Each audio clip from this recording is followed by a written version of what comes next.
Hi, I'm Marcus Kupla, and this is Gray Zone Therapy.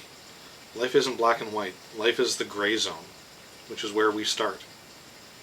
You might remember me from such CBT videos as Crash Bandicoot Theory and Cognitive Bedtime Thinking. So in this video, I'm going to talk a little bit about what makes cognitive behavior therapy good and what makes it bad. I'm often asked about CBT. And CBT has a lot of things going for it. It is very highly research supported, it is well documented, and so it is able to show the effectiveness of cognitive behavior therapy. So those are the benefits of CBT, is that it is effective, it is well supported by the research. It is also very well structured, and structure is something that we often need in order to get better. Now this is both the good and the bad point of CBT. So CBT, if you're unfamiliar with it, involves activities such as filling out your anxiety 3 times a week. What this does is, over time, it generates a lot of information so that you yourself can judge the improvement. And this is how we can show that interventions we're doing are useful. The downside with CBT is there's actually a lot of work to do. This is actually the primary downfall of CBT, and it's one of the reasons why at times for some clients CBT is not a very effective strategy and does not work for them.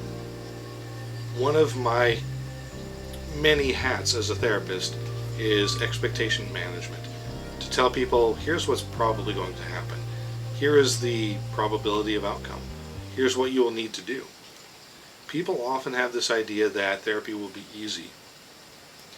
Unfortunately, especially with something like CBT, which is very work intensive, and you have to do a lot of the work in order, regularly, every day, in order for it to be effective, this can be something that's actually a deterrent for clients, something that they don't want to do. For it to be effective, one has to continually do the activities. Not just mark them down, but one has to continually do them. Whether it's every day, every second day, there's always something to be done.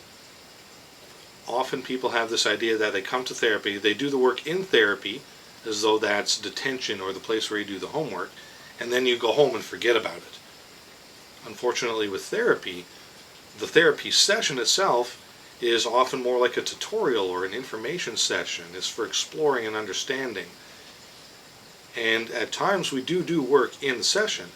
However, for the most part, the work that clients need to do is going to be out in the real world, at home, at work, in their real lives. Often this is an issue for people in itself.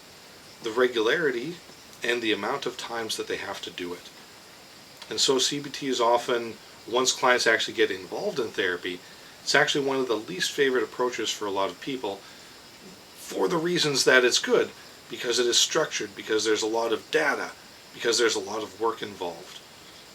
So simultaneously, the greatest strengths of CBT are also the things that often make it the least effective, because people are the least interested in doing that. And I'm going to wrap on those strengths and weaknesses of CBT. This was hopefully a shorter video for you, really just about exploring how the strengths and the weaknesses are one and the same, and the thing that makes it good is also the thing that makes it difficult.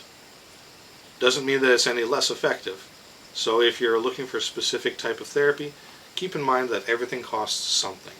And if you really want to go for that CBT effectiveness, you're going to have to really put in all that extra effort and work and follow the structure. So that's it. Thank you for watching. Please like, share, and subscribe, and I'll see you next time.